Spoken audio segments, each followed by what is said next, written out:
Hello, namaste. I'm Ruchira Gupta, your host for the podcast A Free Voice. I'm an Emmy winning journalist who went on to start Apneya, an NGO which works against sex trafficking. I have dedicated my life to amplifying voices of the most marginalized people in the world. I'm also the debut author of scholastic book I Kick and I Fly.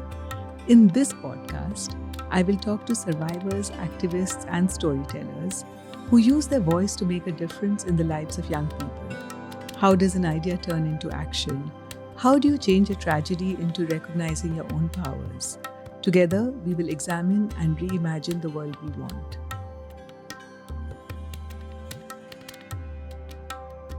Under Hitler, choosing abortion became sabotage, a crime punishable by imprisonment and hard labor for the women and a possible death penalty for the abortionist.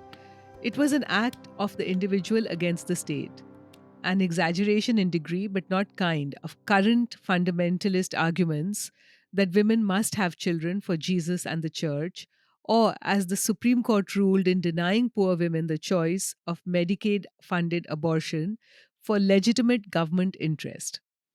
As Hitler wrote, it must be considered as reprehensible conduct to refrain from giving healthy children to the nation. The key word was, of course, healthy, since non Aryans were racially impure and thus unhealthy.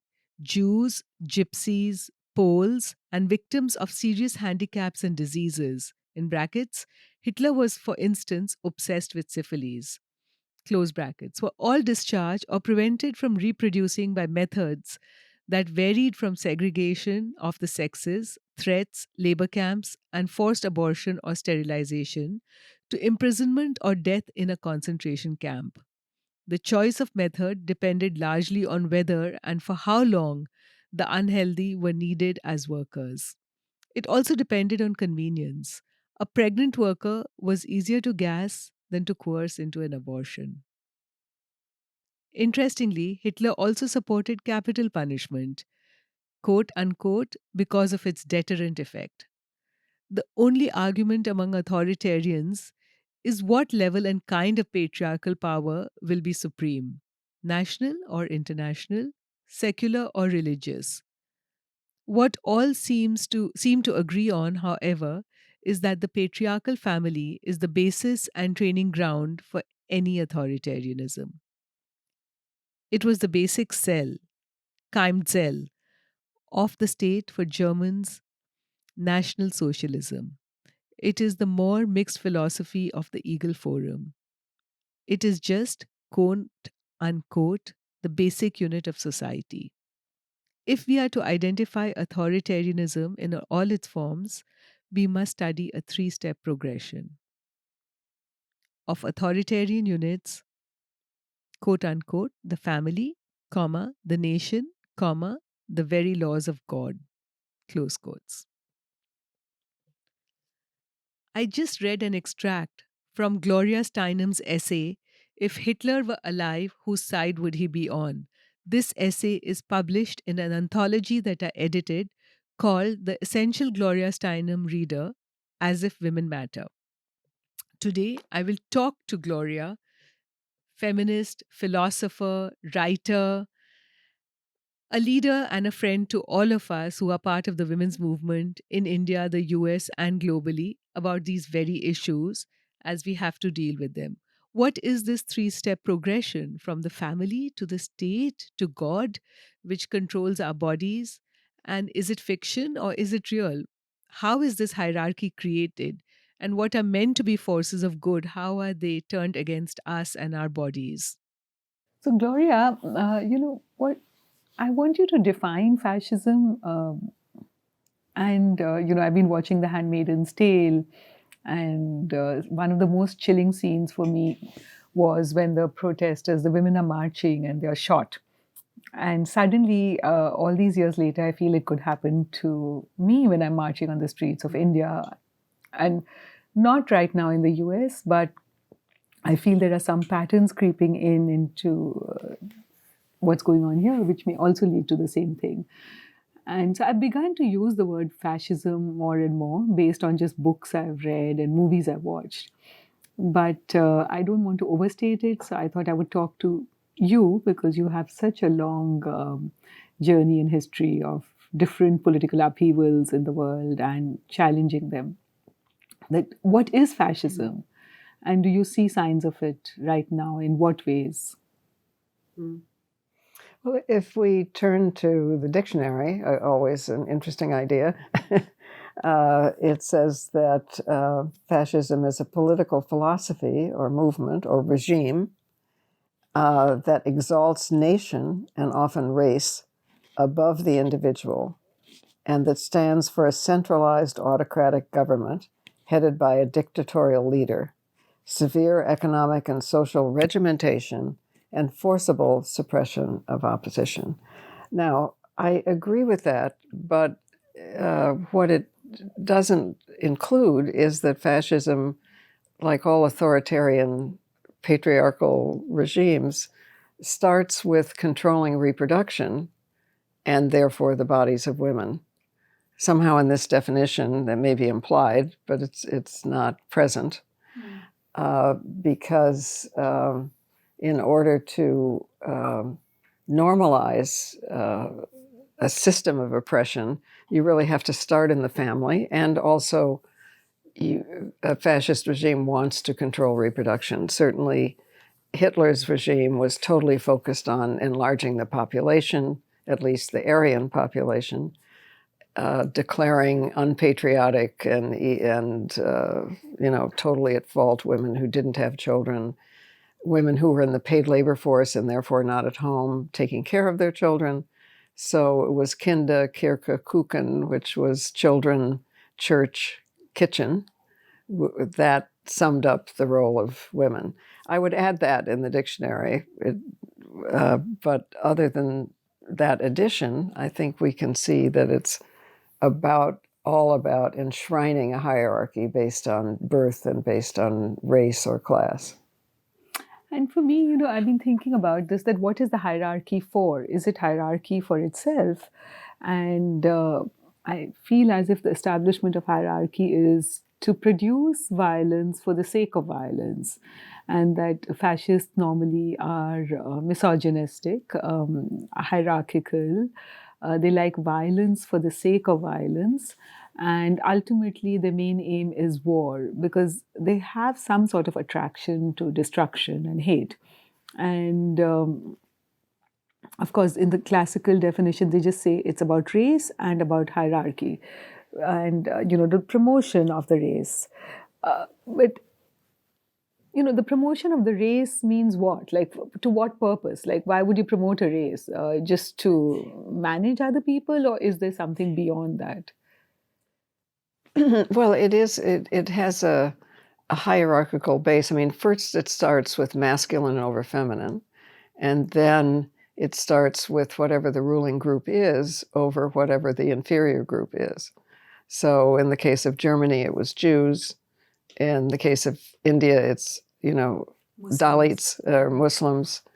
The definition of the members of the hierarchy may change, but the hierarchy is the point. The lack of democracy, the lack of self-rule from the bottom, and especially the lack of women's control over their own bodies, because you can't keep manufacturing over and over again a hierarchy if you can't maintain racism, you can't maintain the purity of the Aryan race versus the Jews and so on, unless you control reproduction. In fact, one of the reasons that Hitler came to power was that he cashed in on the backlash to feminism, which happened during the Weimar Republic, because more women were out in the public domain. They were in parliament. They were in the workforce. They had changed their hairstyles. They were cutting, hair was short, skirts were shorter. They were demanding childcare. They were demanding equal wages. And to many people who had come back from the war, many soldiers and people who felt humiliated, that Germany had lost the First World War, what Hitler did was turn this idea of humiliation into the fact that this was an idea of masculinity which would feed his fascist ideology, and that was to say that. You all were humiliated because you lost the war, and you lost the war because you lost your masculinity, and you lost your masculinity because you let women out of the house, and the entire family structure broke down. This the three Ks that you speak about, and he said, "I will restore family values." And of course, the things that he wanted to restore as family values was. He wanted to put women back in the house. He wanted to make sure women would produce, and he mentions the number again and again in different pamphlets and speeches, 4 children. I'm talking about women of the right race, the Aryan race, and the other races had to serve the families which were producing the Aryan children, so they could act as cooks, as maids, as cleaners, or just be sent off to concentration camps. And he also produced. Pamphlets on racial hygiene and all of that, and what the role of the women was. But at the same time, he banned or created quotas in universities for women. So he limited the number of women who could go in for higher education, saying this is not the role of women. So, and banned abortion. Women were jailed for having abortions. And something similar seems to be going on now, not in policy, but at least in rhetoric in both our countries. So while it's not there in policy, it seems like a precursor to fascism coming to America. And, so I just want your thoughts on that. Well, it is there in his policy and in the policy of many authoritarian religious groups, state by state, where they're closing family planning and abortion clinics by various subterfuge of, requiring them to have the conditions of a hospital, which makes no sense. Actually, the anti-birth control, anti-abortion movement here murdered at least 8 people, and they seemed surprised over time that this didn't make them popular. So they switched from actually murdering doctors and firebombing clinics to using various artificial regulations to close down clinics, but the purpose is the same. Now, it does start with controlling reproduction, both in order to control women's bodies so that they will be forced to produce workers and soldiers and so on of the right race, and also to keep them from having children with the wrong race, whether it's Jews or Black Americans or, whatever the quote-unquote wrong group is. It does start with controlling reproduction. It is all about hierarchy and declaring a particular group superior by birth. My confusion, and I've been mulling over this for some months now, is it about hierarchy or is it about war? And well, you can't. I mean, I would say, just as you can't control half the human race, can't control the other half of the human race without violence, because we're all human beings, right? So patriarchy can't exist without violence, and racism or the elevation of a particular class or caste can't exist without violence, because we're all human beings. I mean, we're actually equal. We all have the same kinds of capabilities. So only violence can maintain a hierarchy. That's right. And also, maybe it's all linked together, but sometimes I feel, is it this war machinery which is promoting fascism, or is fascism promoting the war machinery? I think fascism can't exist without war machinery, because people are not that different. I mean, races and castes and so on are not that different in real life.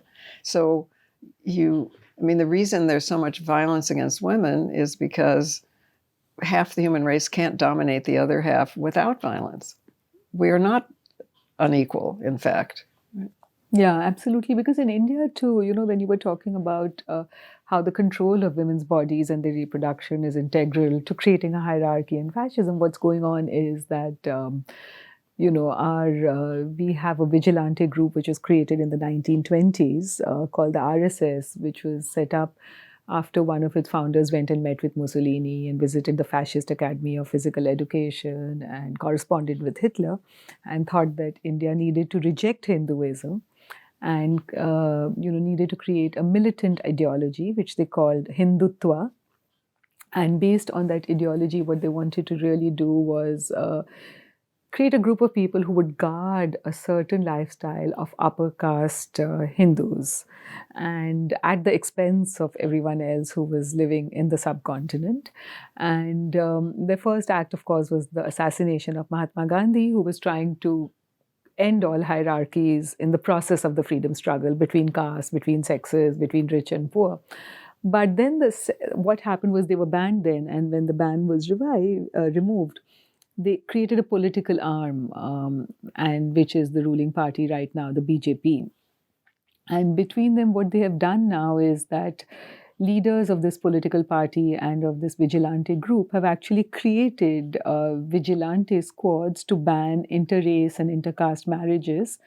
And they call interrace and intercaste marriages love jihad, saying that Muslims and Dalits are marrying upper caste Hindu women as a way of conquest and colonizing. And it's up to these warriors, these vigilantes, to protect the upper caste Hindu woman. And so they've created something called Romeo squads. And these squads prowl the countryside. And if young men and young women are dating in a public place and they are from different religions and castes, they are not just separated, but sometimes they are killed. And very recently, there was also a very strange case in an Indian court where a girl who went to college got married to a Muslim man, fell in love with a Muslim man and married him and changed her name to Hadia. She's 24 years old. And these vigilante squads actually went to court and said that she's the victim of love jihad, and so she needs to be separated from this man and she needs to be kept in custody, and this marriage is not legal. And the court, under no law of the land, because the woman kept insisting, I love the man, her husband kept insisting he loved his wife, but they could do nothing because the Kerala High Court actually agreed to this, and she was separated and sent to her parents' house. And there were 13 police officers who were always standing at the gate. In any case, the husband fought the case. It went up to the Supreme Court. And finally, the couple is reunited.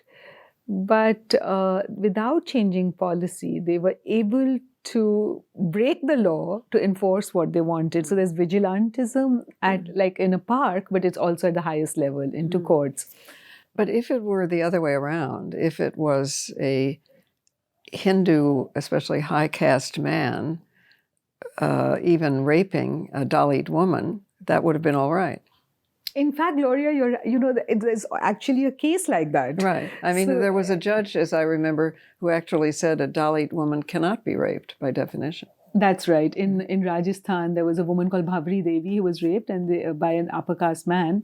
And he said, but an upper caste man can never rape a Dalit woman. So it is about it is about the cult of masculinity and male dominance and so on, because just as with our racist system here, it was okay for white men to rape and have children with black women, but the prospect of white women and black men was so horrific that it was the dominant explanation for lynching. Whether it was true or not, that was how lynching was explained. And that's exactly what's happening with cow vigilantism and with love jihad. That is the basis of the explanation in India. Do you think that the fact that racism, there was so much effort to tackle racism in America, and it seemed that we had tackled it to a large extent with so many laws and so many cases which became precedents and all of that. And it seems now that, there is a move to undo all of that. Does that show that fascism is here? Or has the fact that we were not able to confront racism led to this fascism coming in, creeping in? Well, I think it's both things, because we did not properly really own up to the legacy of slavery and racism. It seems to me that Germany has done a better job of teaching what happened during the Holocaust than we have in our schools here, teaching what went on during slavery and what continues as quite severe racism because of slavery. We haven't dug it up really and looked at it and understood how serious it still is. But the point, in whatever degree, the point is the same, which is to create a hierarchy based on birth, in which the upper caste is dominant, and that is the beginning of a fascist system. Do you think the kind of people we saw in Charlottesville, their hoods were off and they were boasting about, killing people and hating Muslims and black people, etc. Like, do you think, would you call it the precursor to fascism? Well, they call in themselves America? Nationalists and fascists. They're not a very big or influential group. And in this country, in a general way, the people who cling to this old hierarchy is no more than 40% of the country, and probably more like a third. They look at this country and they see that in very short order, we will no longer be a majority white country. And the first generation of babies that is majority babies of color has already been born. So they are in backlash against the majority. They feel they're losing their rightful place in a birth-based hierarchy. So the 30 or 40% of the country that is fighting for male superiority, race superiority, all kinds of hierarchies, not always because they're doing well, sometimes because they're doing poorly. I mean, it's the man who says to me when I'm out lecturing, the white middle-aged man who says, a black woman took my job. Mm. And I always say to him, well, who said it was your job?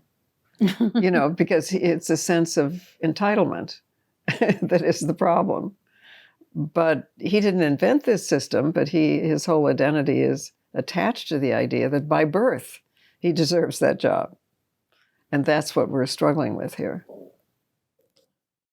But then what else? Because this election, while it has proven that, great hope that, Congress has elected people who represent the most diverse and the most interesting backgrounds, a Native American, a Muslim, and so many women. And so many young people, who, one was a waitress. She said, I don't even know how I'm going to survive till I actually begin functioning as a congresswoman, because I can't be a waitress right now. So, it is fascinating to see what America has elected in Congress. But the other thing is that we did lose two Senate seats, proving that America is so racially divided. It is so racially divided right now. However, the new members of Congress who are African American were elected in majority white districts. So that's interesting in itself, because that hasn't happened before. So I think two things are going on at the same time, not of equal weight. It's more like 2/3, 1/3, which is that 2/3 of the country has been changed, at least in our consciousness, by all the social justice movements, whether it's the civil rights movement, the women's movement, the environmental movement. There is a rejection of an old hierarchy, and that is exactly the reason why we have such a deep, angry, scared backlash among the other third of the country. sometimes we forget that the most dangerous time is right after a victory. And because we did succeed in changing the majority consciousness, because we had 8 years of Obama, the first African-American chief of state, there was this backlash, but again, it doesn't have the majority of the vote. I mean, he lost by 6 million votes. It's because of the peculiarity of our voting system. And the Electoral College actually was instituted by slave states in the first place. I mean, it doesn't have a good history. It's not that it isn't dangerous. It is dangerous because a third of the country could win, but it's important to remember that we are not equally divided. It is not 50-50, nothing like that. That's true. That's very, very true. To remember that, to give us strength, and to know we are stronger, actually. We just have to keep at it. Yes, because there's a great emphasis among what you might call the liberal majority to say, and I don't disagree with this, how can we talk to each other? How can we, solve our differences? I mean, I agree that we should try to do that. But it does worry me a little bit when we say that, because women especially, and I think some men too, but especially women, if you put us in a room and there were 100 people over on the right side who were absolutely convinced and wanted to go and do this important, courageous thing, and then there were 20 over in the other corner that said, no, I'm not going to do that, we would go try to convince the 20. We would. Instead of moving with the 100. I always do that. Right. I'm more concerned about the 20, Right. So we have to cut that out, because perhaps that's because our model of leadership and social organization is the family.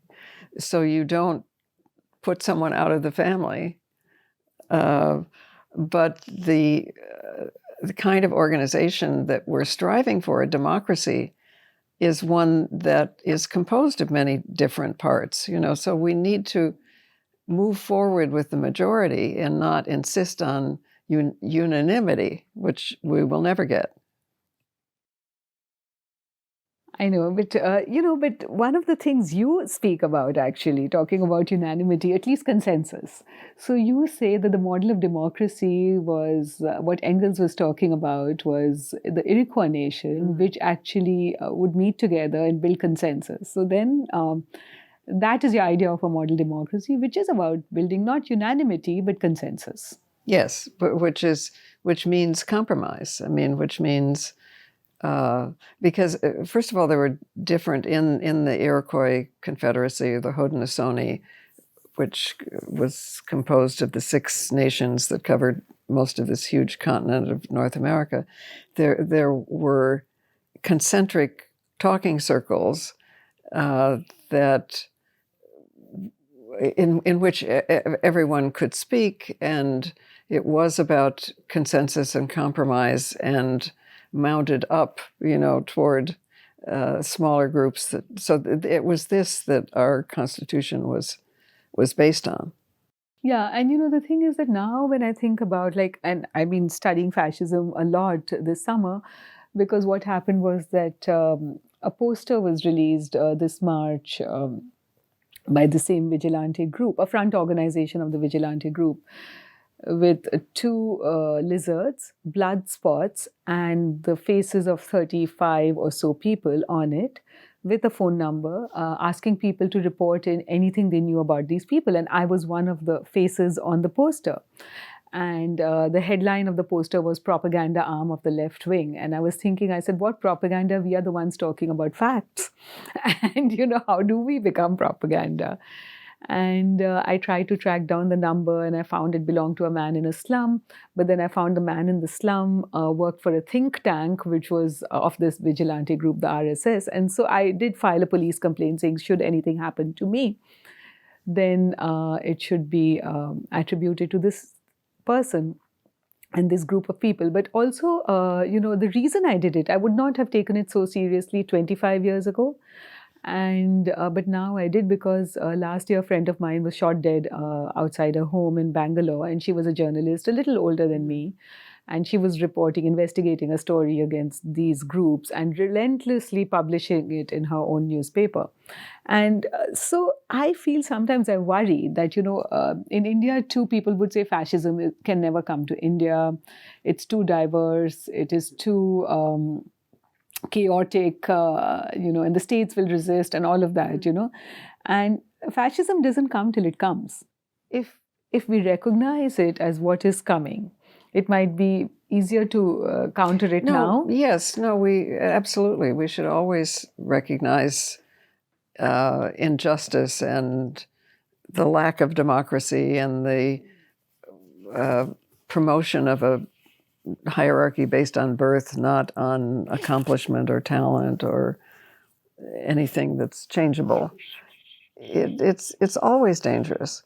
We have come out of a long period in which it was much more accepted, because certainly in my growing up years, being a female person and or a Black person you were much less likely to be able to progress in society than you are now. But of course, we still have huge, huge, huge injustices.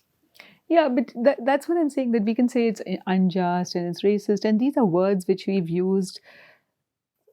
Are there any instances in history, or forget history, because history we don't even know. There was only this one instance of fascism that we know about. And it ended with war. But is there anything that any kind of tips that you can give us, that how do we counter this thing? At least it's at a much earlier stage in America. Well, it is called democracy in a general way, although democracy has covered a multitude of sins, racism and sexism and, no votes for Black men or women, But democracy was the goal.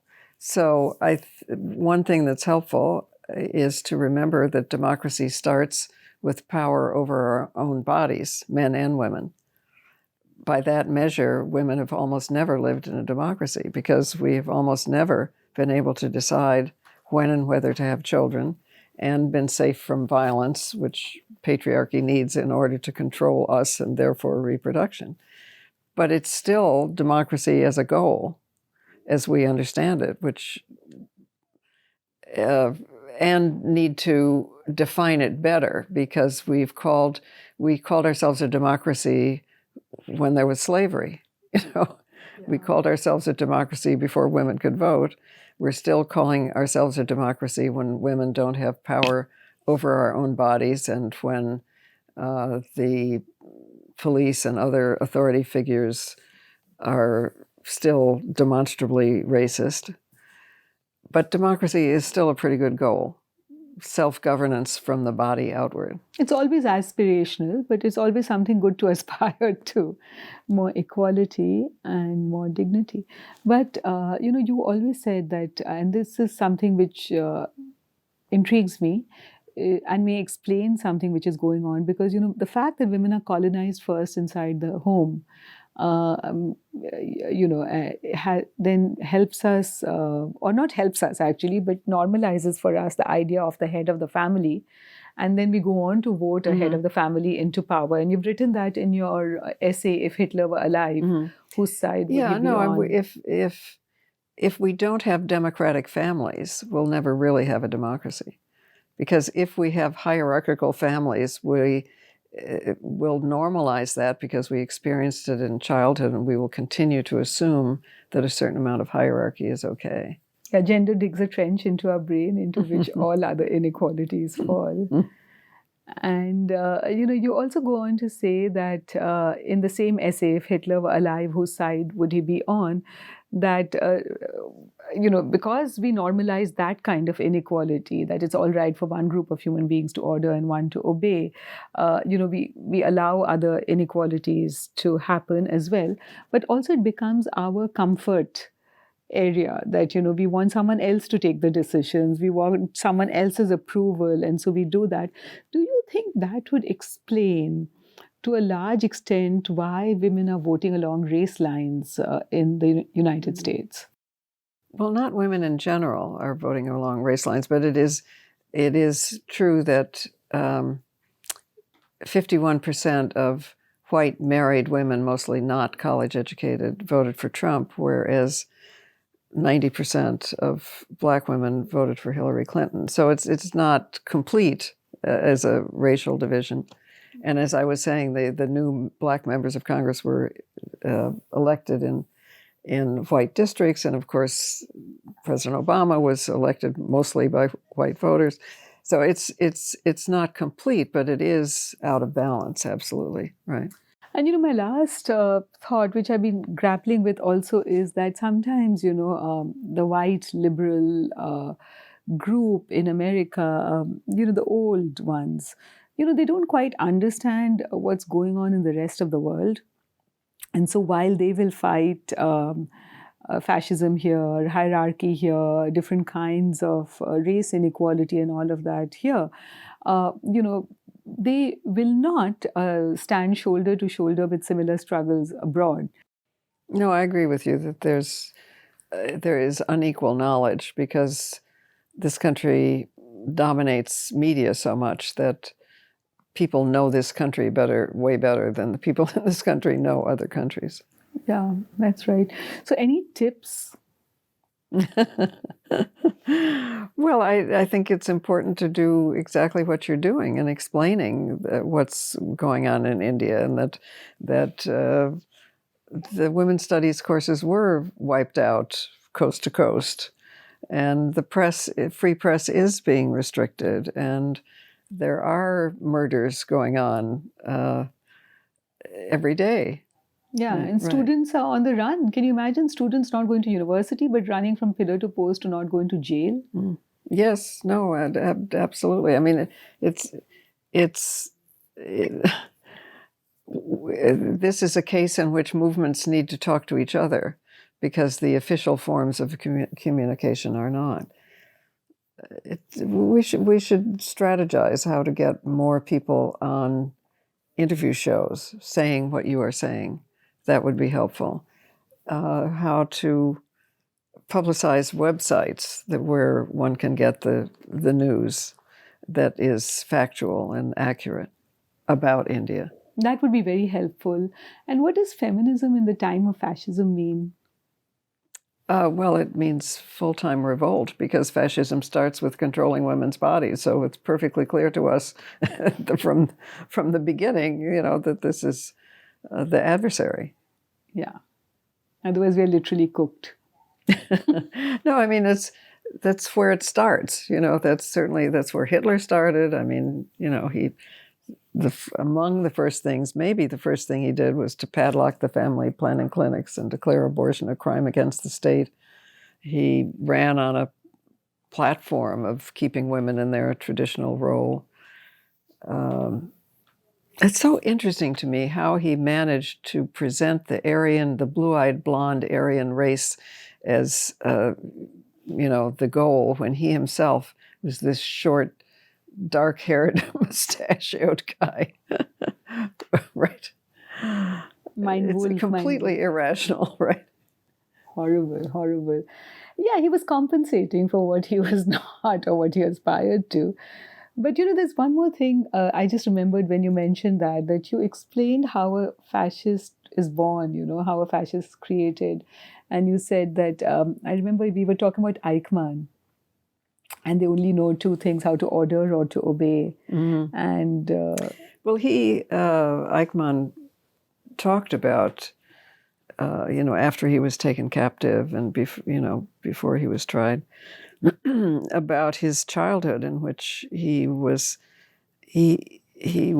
beaten. He was not allowed the smallest decision. His every move was policed, and he transferred that annihilation of self and devotion to obeying authority to Hitler. He actually lived in Israel to get to know Jews better so he could persecute them better.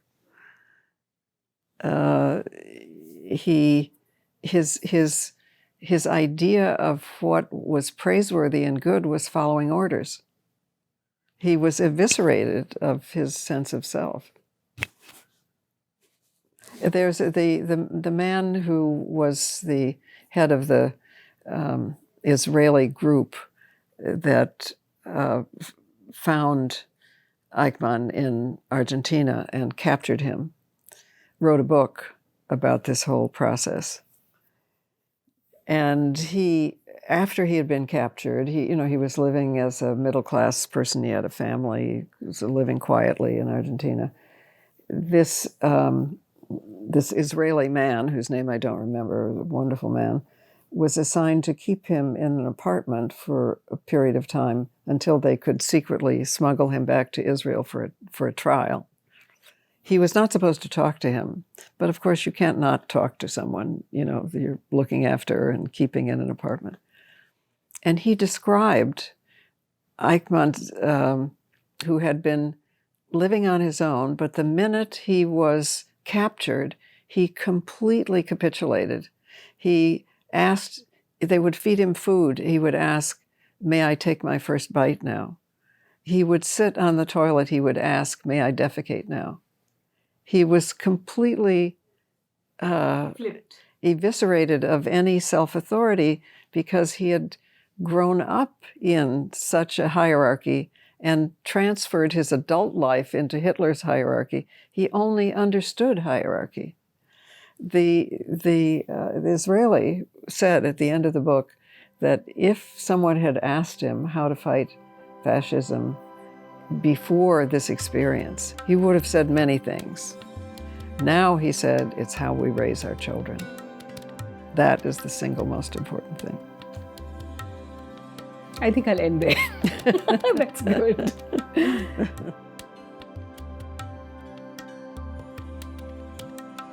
I'm Ruchira Gupta, and thank you for listening to A Free Voice.